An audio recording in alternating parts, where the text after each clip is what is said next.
जी नमस्कार दोस्तों। आज लेक्चर 4 है और लेक्चर 4 में हम लोग जो है पियाजे की जो इसके पहले जो हम लोगों ने थ्योरी पढ़ी थी और वाइगॉट्स्की की जो थ्योरी अभी-अभी हम लोगों ने जो पढ़ी है, उसी के बीच में एक अंतर हम लोग देखेंगे जिससे कि हमारी समझ और भी मजबूत बन जाए और भी अच्छी तरीके से समझ तभी बढ़ जाती है जब हम लोग उसके बीच का अंतर देखते हैं, कंपैरिजन करते हैं। तो आज का जो लेक्चर है वो बहुत ही इम्पोर्टेंट रहने वाला है। एक तरीके से आप समझिए कि इस लेक्चर को आप पढ़ते समय आप समराइज़ कर रहे होगे। आप समराइज़ कर रहे होगे और चीज़ों को इंटरनलाइज़ कर रहे होगे और भी गहराई से उसको समझने का प्रयास हम लोग कर सकते हैं। तो हम लोग देखते हैं, तो मैं पियाजे के लिए पी लिखता हूँ और वाइगॉट्स के लिए वी लिखता हूँ, ठीक है? तो इसमें जो सबसे पहला जो डिफरेंस है आप लोगों को मालूम है कि दोनों ही कंस्ट्रक्टिविस्ट थे। दोनों का ही मानना था कि बच्चा जो है वो अपने आप से ही नॉलेज बनाता है, ठीक है? नॉलेज का निर्माण करता है, खुद से ही सीखता है। लेकिन दोनों में अंतर एक आ जाता है कि इसमें जो है वो जो सीखता है वो अपने आप सीखता है, ओन हेल्प, अपने खुद के मदद से वो चीज़ों को सीखता है। लेकिन यहाँ पर वो सोसाइटी के अलग अलग मेंबर्स के मदद से सीखता है, वो पेरेंट्स के मदद से सीखता है, वो फ्रेंड्स की मदद से सीखता है, उसके कॉग्निटिव डेवलपमेंट होती है। तो कंस्ट्रक्टिविस्ट ये इस प्रकार से थे, इतने ज़्यादा अपने थ्योरी पर उनको विश्वास था और उस बात को बहुत कड़ाई से सीरियसली मानते थे, इसलिए उनको रेडिकल कंस्ट्रक्टिविस्ट भी कहा जाता था, ठीक है?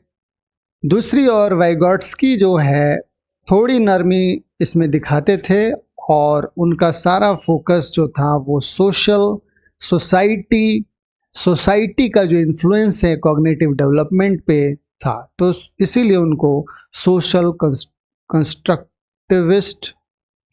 कहा गया, ठीक है? तो ये बात बहुत इम्पॉर्टेंट है, ये बात आपको समझने के लिए बहुत ज़रूरी है।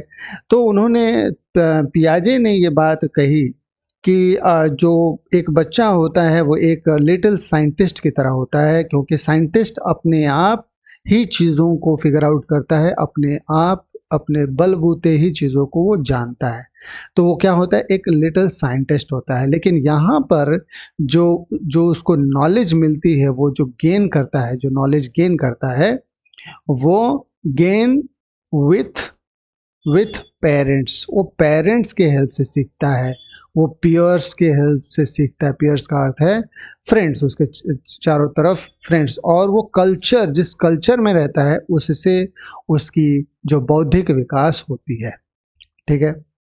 तो ये जो है वो लर्निंग के बेस पे मैंने आपको बताया कि लर्निंग के बेस पर उसकी कॉग्निटिव डेवलपमेंट में अंतर क्या होता है।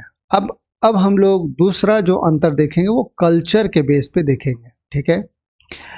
तो इन दोनों के जो कॉग्निटिव डेवलपमेंट की थ्योरी में क्या अंतर है, तो सबसे पहला जो ये बताते हैं कि ये यूनिवर्सल है। पियाजे बताते हैं कि यूनिवर्सल है, दुनिया भर में जितने भी बच्चे हैं सभी की जो डेवलपमेंट है वो एक ही तरीके से होती है, एक ही माने स्टेज से होकर गुजरती है। जैसे 4 स्टेज उन्होंने बताए थे, 4 स्टेज बताए थे, तो चारों स्टेज से होता हुआ ही दुनिया भर के जितने बच्चे हैं सबकी कॉग्निटिव डेवलपमेंट होती है, उनके विचार डेवलप होते हैं, उनकी बुद्धि बढ़ती है। लेकिन यहाँ पर वाइगॉट्स्की साहब बताते हैं वो वैरी करता है, यूनिवर्सल नहीं है, वेरीज अक्रॉस कल्चर। जो जैसे कल्चर में होगा वो उस तरीके से उसके बुद्धि का विकास होगा, उसके मन का विकास होगा, और वो आसपास जिस प्रकार का, मान लीजिए आसपास जो है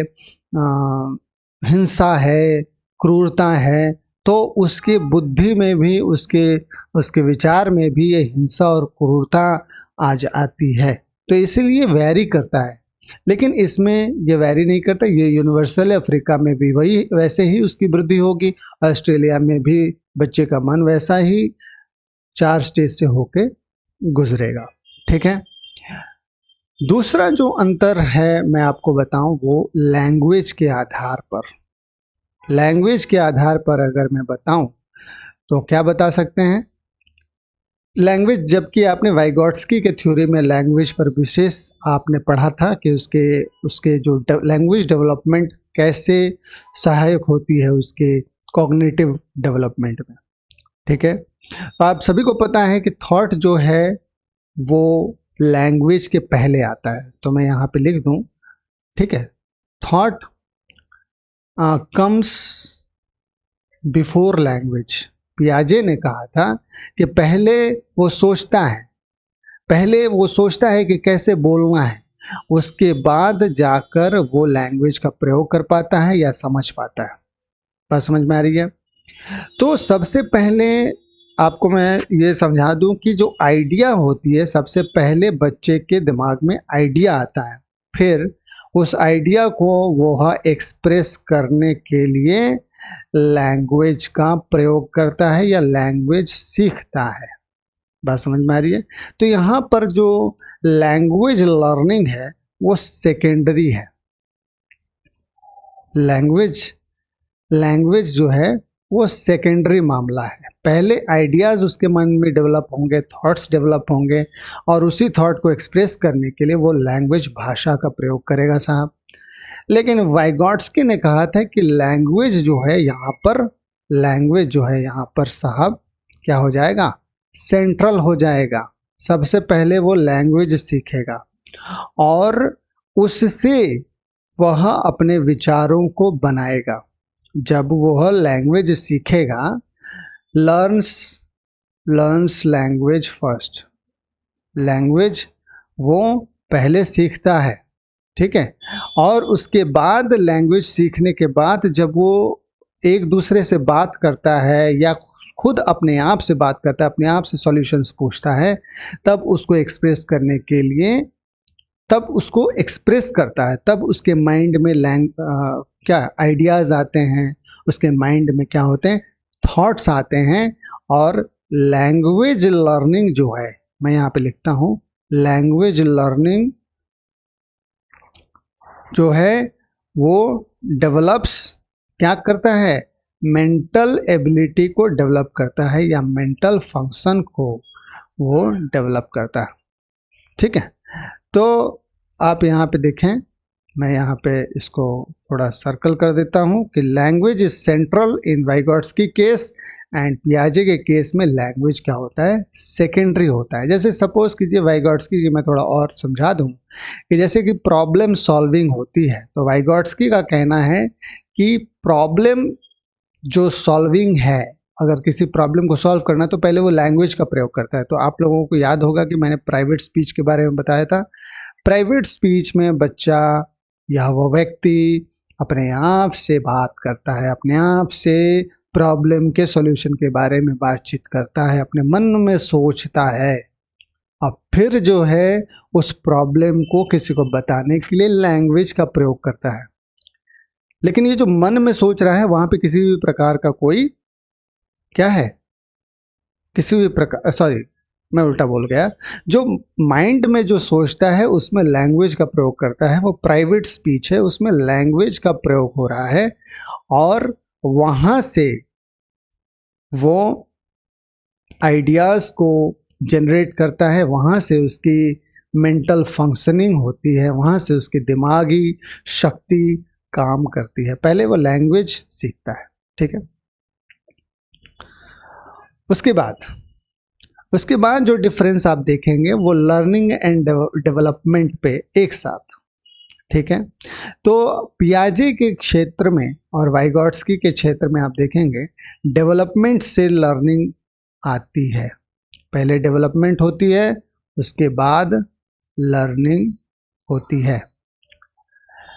लेकिन यहाँ पर क्या होता है कि पहले लर्निंग होती है, पहले वो सीखता है, फिर उसकी डेवलपमेंट का अर्थ है कि दिमागी विकास, फिर उसकी कॉग्निटिव डेवलपमेंट होती है।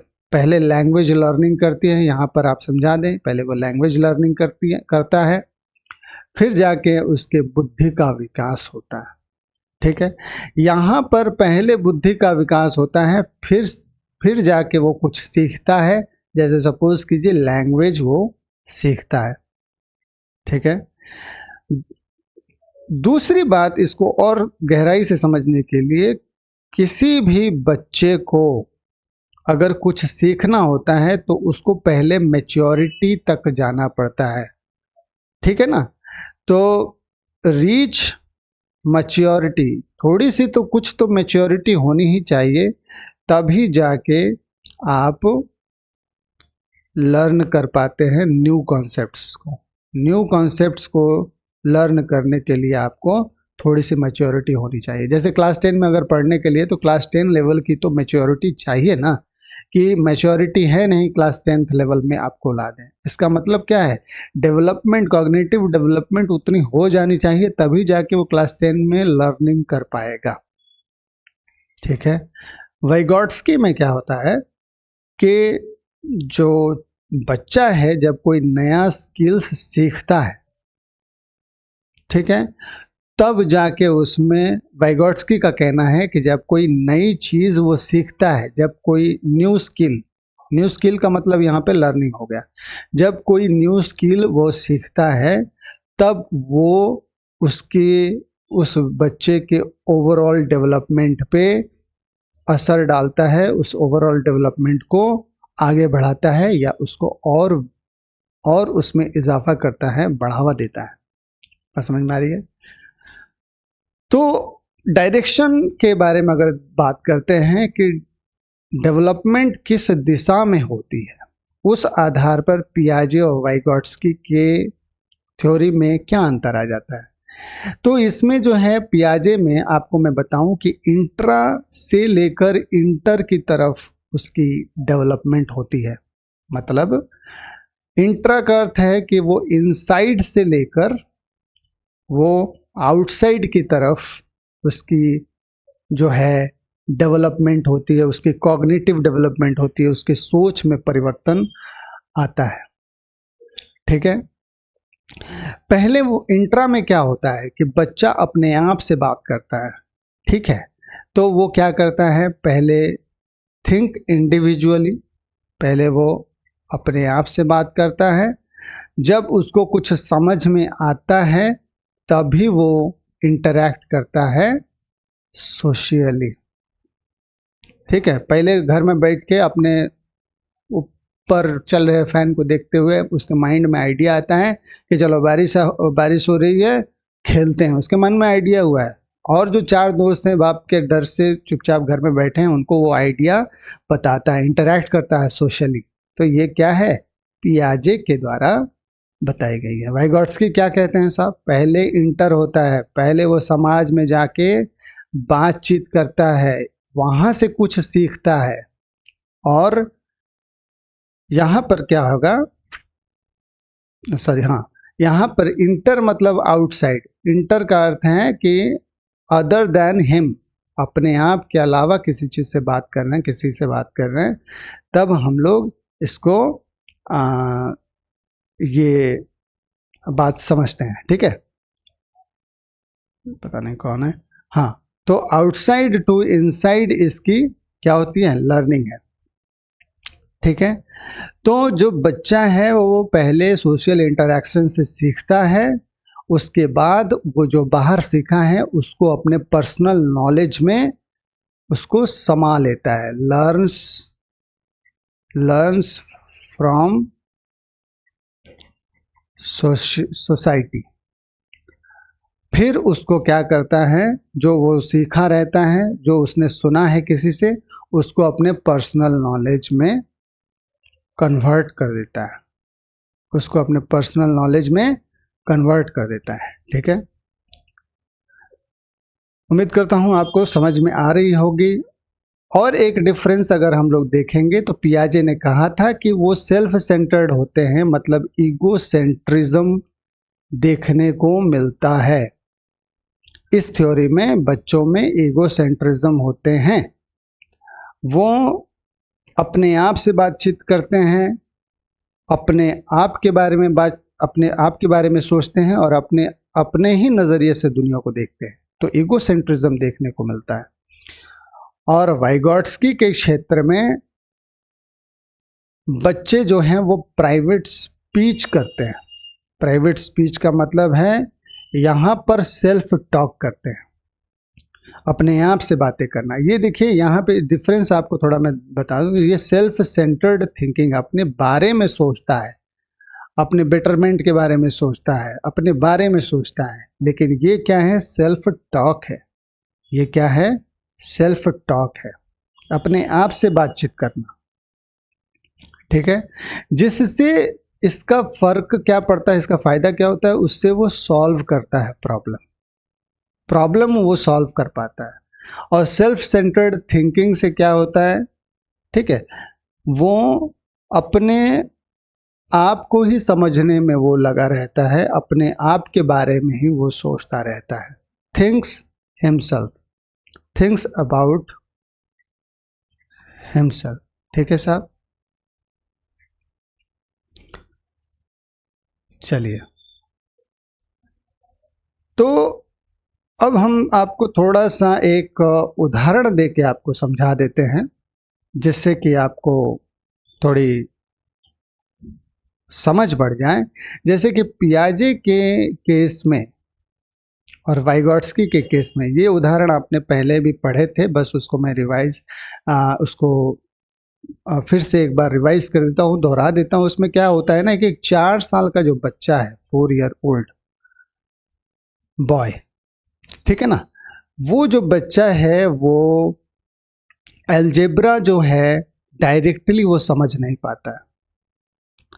अगर उसको आप अलजेब्रा पढ़ाने लगेंगे, जो कि क्लास 10 में पढ़ाई जाती है, वो डायरेक्टली नहीं समझ पाता। हालांकि क्लास 7 से स्टार्ट हो जाती है अलजेब्रा के फंडामेंटल्स, तो उसको आप जन्म होते ही अलजेब्रा सिखाएंगे तो वो नहीं सीख पाएगा। इसमें क्या होता है, उसको कुछ स्टेजेस से होकर गुजरना पड़ता है, तब जाके वो एब्स्ट्रैक्ट जो चीज़ें हैं, एब्स्ट्रैक्ट जो नॉलेज है, उसको वो हासिल कर पाएगा।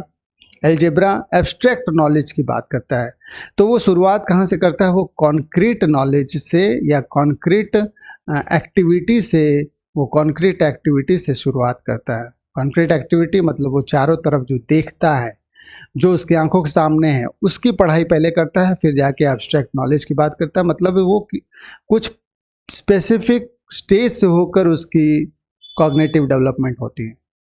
ठीक है, लेकिन जो वाइगॉट्स्की हैं, वो वाइगॉट्स्की कहते हैं कि जो ये 4 साल के बच्चे को, अगर आप, वो स्टेज वाली बात नहीं करते हैं, वो कहते हैं कि 4 साल के बच्चे को अगर कुछ पजल वगैरह सीखना है, पजल सॉल्व अगर करना है, तो वो खुद भी कर सकता है और खुद नहीं भी कर सकता है। उसके करने में और तेज़ी आ जाएगी और क्लैरिटी आ जाएगी उस चीज़ को, और वो बेहतर तरीके से कर सकता है अगर यहाँ पर उसको पेरेंट्स के द्वारा कुछ हिंट्स मिल जाते हैं। तो अगर कुछ हिंट्स मिल जाते हैं तो यहाँ पर वो एक गाइडेड लर्निंग की तरह काम करेंगे और यहाँ पे उसकी एक लर्निंग हो जाएगी। ठीक है, तो ये कुछ बेसिक डिफरेंसेस हैं जो मैंने आपको बताए हैं। ठीक है, और नेक्स्ट क्लास में हम लोग कोलबर्ग के बारे में पढ़ेंगे। तो होप करते हैं कि आप समझ पाए हैं। अगर समझ पाए हैं, कंटेंट आपको ठीक लगा, थोड़ा लाइक और सब्सक्राइब ज़रूर करेंगे। Thank you.